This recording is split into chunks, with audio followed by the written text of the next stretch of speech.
Hi, my name is David, and I'm an alcoholic. I'm living my life in recovery now, and I love the 12-step growth process.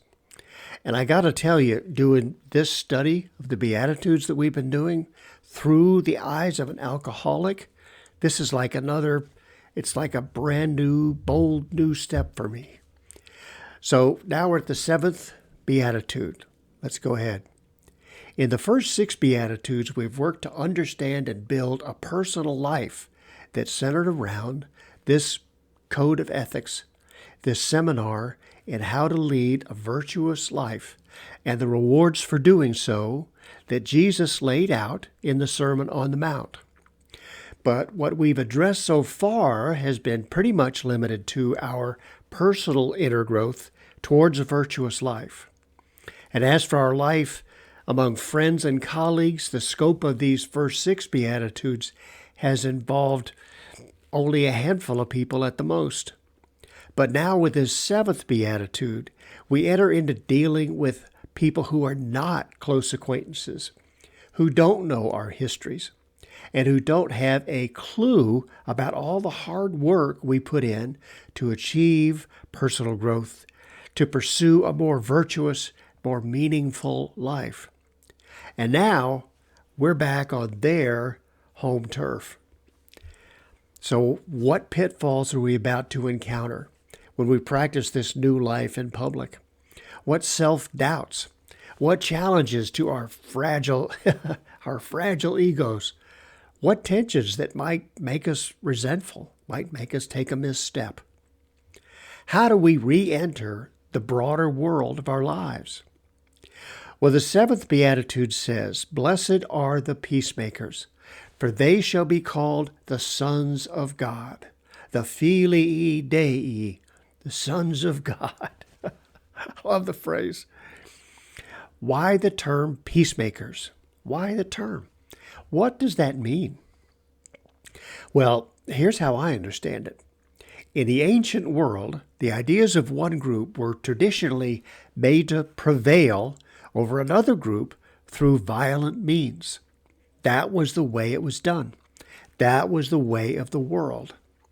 So imagine the surprise then with the folks listening to that Sermon on the Mount that day. Imagine their astonishment when Jesus espoused living in the world and practicing their belief in the manner of a peacemaker. I mean, in a violent world, wouldn't a peacemaker be vulnerable? Wouldn't he be like a sitting duck, just waiting to get rolled over and crushed? Well, here's the thing. In the etymological sense, the Greek word used in the original writing of this beatitude translates pretty much exactly as peacemakers. However, and I find this just fascinating, as written in Hebrew, the word is derived from the same root as the Jewish word shalom. Biblically, shalom is used in reference to the well-being of others. It refers to peace. It refers to prosperity, to the welfare of others, or to the general tranquility. So, as I read it, this beatitude is telling us to go forth, to go home, and be good neighbors, to be people who contribute to the community's welfare and to their fellow citizens' lives. It doesn't mean be a pushover. It doesn't mean, hey, go along just to get along. It means love your neighbor as you love yourself. It also means live your life as you have now chosen to live it, in spiritual accordance with the 12 steps. Most of us alcoholics and addicts have been asked by friends, from our former lifestyles, we've been asked things like, did you really just quit, man? Or they ask, how did you do that? Or why did you do that? Or did you have to do that? Or they just give us this skeptical look like, But if we were to really try to explain it all to them, to explain all the deep, searching, the difficult, the sometimes painful, the sometimes embarrassing steps that we took, or explain the incredible hope we've gained in the renewal of our lives, or how we turned to a higher power in order to be able to change, or, oh my God, or to try to explain to anyone the nature and power of whatever kind of spiritual awakening we've experienced. Well, speaking for myself, I could never just explain that to someone, not so they would understand it. I just couldn't do it. You have to go through it in order to ever get a total grasp of the depth and extent of our inner growth and change through the 12-step process. But what I can do for others is this. I can live each day in such a way that I pursue my purpose in life, that I live in accordance with the values that I discovered as I went through the 12 steps, and as I continue to live through them, that I can work continuously to overcome my character defects, that I can make amends when and to whom I need to, that I can pause for a daily inventory and keep myself spiritually fit.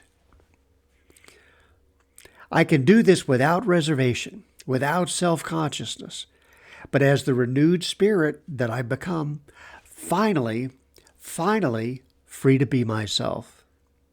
And people will notice this.